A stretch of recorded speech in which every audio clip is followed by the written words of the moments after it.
Okay, this is the P2 paper from October 2020. It's question number 4, and this question is coordinate geometry. We're going to be working out the equation of a circle, which we'll find using midpoints to work out the centre and then the radius. We're going to be doing some work on tangents towards the end of the question. Fairly standard question, so let's make a start on it. It says points P and Q have coordinates -11, 6 and -3, 12 respectively, and PQ is the diameter of the circle. Okay, let's do a quick sketch of that then. So for part A, if I draw out a set of axes here,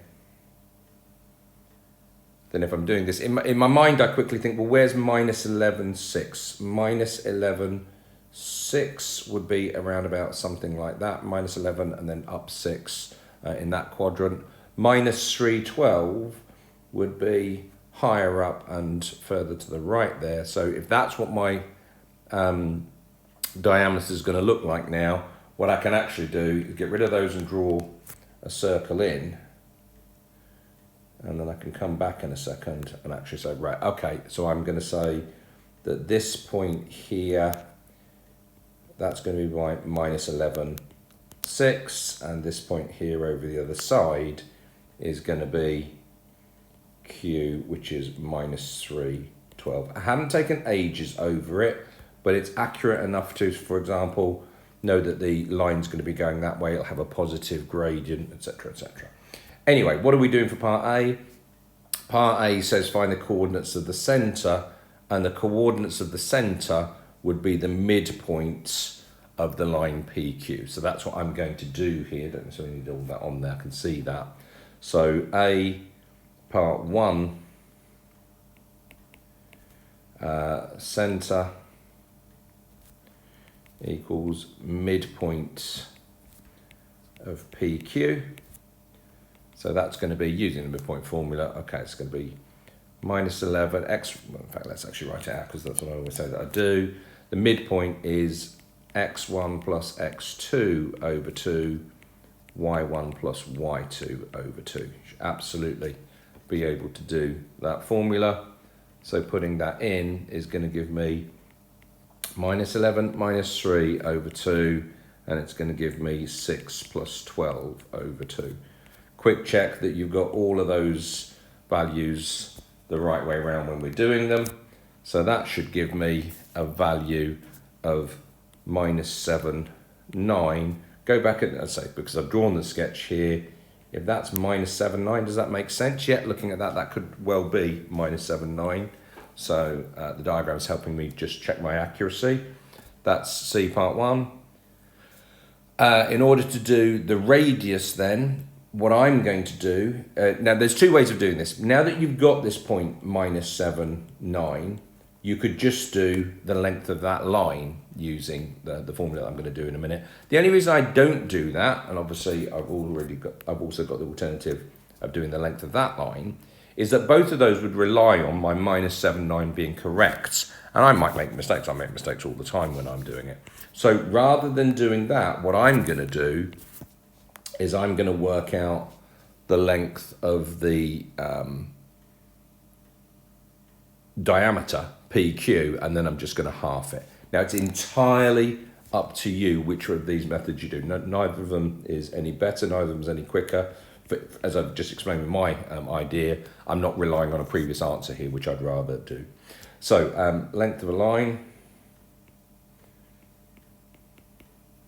is equal to the square root of x2 minus x1 squared and y2 minus y1 squared. As I sort of alluded to earlier, actually writing these out each time just helps me to remember them. You know, if I'm copying them down and I'm doing lots and lots of practice, I'm hopefully going to be more likely to remember them because I'm writing them down on a regular basis here. So if I'm going to do this one, I'm going to do square root of, goodness, sorry, that's the iPad not behaving, square root of, and I'm going to do -3 minus -11, so that's -3 plus 11 squared, plus 12 minus 6 squared. Now you're not getting any marks for this, so you might as well just go really quickly to that. That works out to be equal to 10 if we get that. So this is the length of PQ.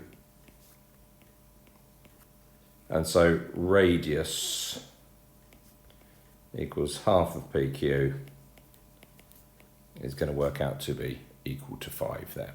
So I say there are alternative methods for doing that one. I like that particular method for me. Hence find the equation of C. Well, we know how to work out the equation of a circle, hopefully. Again, let's just remind ourselves. X minus a squared, y minus b squared is equal to r squared. And what have we got now? We've got that the centre was minus 7, and we've got that the radius was equal to 5.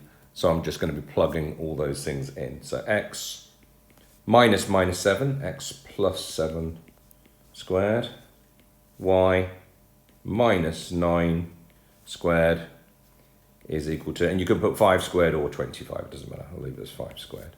You can put 5 squared or 25, just go back, I didn't say anything about the way that they wanted that written down. No, and actually let's leave it up there for the next part. So for part C now, it says, find an equation to the tangent to C at the point Q, giving your answer in the form like that. So remember that, or go back and check that at the end. But they don't want it in the form y equals mx plus c. It's very specific about it. So what's that going to look like? If I'm trying to work out the equation of the tangent, then the equation of the tangent is going to be as accurate as I can draw it. And that's not particularly great, but I'll use the magic. There we go. That's the tangent that we're looking at. So I can do things like check at the end that does my answer have a negative gradient? Does my answer have what would be a positive intercept there if I was looking at it, but not brilliantly helpful, just a little bit of a hint there. So how are we going to do that? If I want to work out the equation of a straight line then, in order to find the equation of a straight line, what I need to do is to do y minus y1 equals mx minus x1. Let's just write that down up here, we'll get rid of it in a second. This is the equation of a straight line. And so I need x1, y1, and I need m. Well, x1, y1, I've got x1, y1. Any point on the line at all, I've got minus 312. What I don't have is the gradient of the line. Now, there's two ways of working out the gradient of a line. If I knew 2 points on this line, I could just do y2 minus y1 over x2 minus x1. But I don't have that. But this is relatively standard. What I do have is information about that one.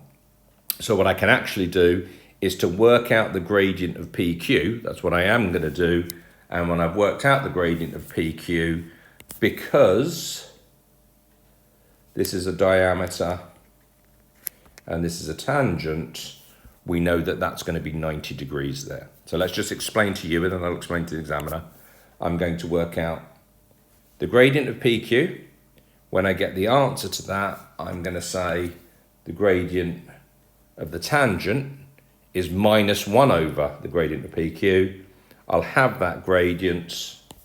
I'll have x1 and y1 already, so I'll be able to go ahead and finish off that answer. So we're just going to explain that to the examiner as well as we go through and do it. So let's jump down to part C. So what we're going to say for part C, and just explain what you're doing each time. So I'm going to first of all work out the gradient of PQ. So if I'm working out the gradient of PQ, it's y2 minus y1 over x2 minus x1 equals m. Just be careful with the values that you're putting in. This is going to be 12 minus 9 over minus 3 minus 7, so plus 7. That works out to be, what's that? That's 3 over 4. So that's a gradient of PQ. So the gradient of the tangent then is minus 1 over that. Now you can put minus 1 over 3/4 into your calculator, but I would hope that you'd be able to just say minus 1 over a fraction, flip it upside down and make it negative of what you've got there. Okay, so I want the equation of the tangent. That's the whole point. I'm trying to find the equation of the tangent. I will write out the formula again. Y minus y1 equals mx minus x1. I will explain to the examiner what I've got for those different values. So x1, y1 and m. Well, x1, y1 is the point minus 3, 12 up there. So we've got minus 3, 12 up there, and the gradient is minus 4 over 3. So let's just chuck all that in. Again, just be careful when we're doing it. So y minus 12 is equal to minus 4 over 3, and it's going to be x minus minus 3, so that's going to be x plus 3. Hopefully we remembered that in the question it said they want it in the form ax plus by. So when I'm doing this, I think the easiest way to do this is get rid of the fraction here. If I multiply everything by 3, we're going to get 3y minus 36 is equal to minus 4x plus 3. Now multiply that out, so 3y minus 36 is equal to minus 4x minus 12 there, and then just get everything equals naught. In this case, if I take everything to the left, 4x, 3y minus 24 equals naught. Go back and just check again. Always do this at the end. Find an equation in the form, equals naught, where a, b, and c are all integers. Yep, they're all integers there. So we finished that question off. Okay, hopefully that will make sense.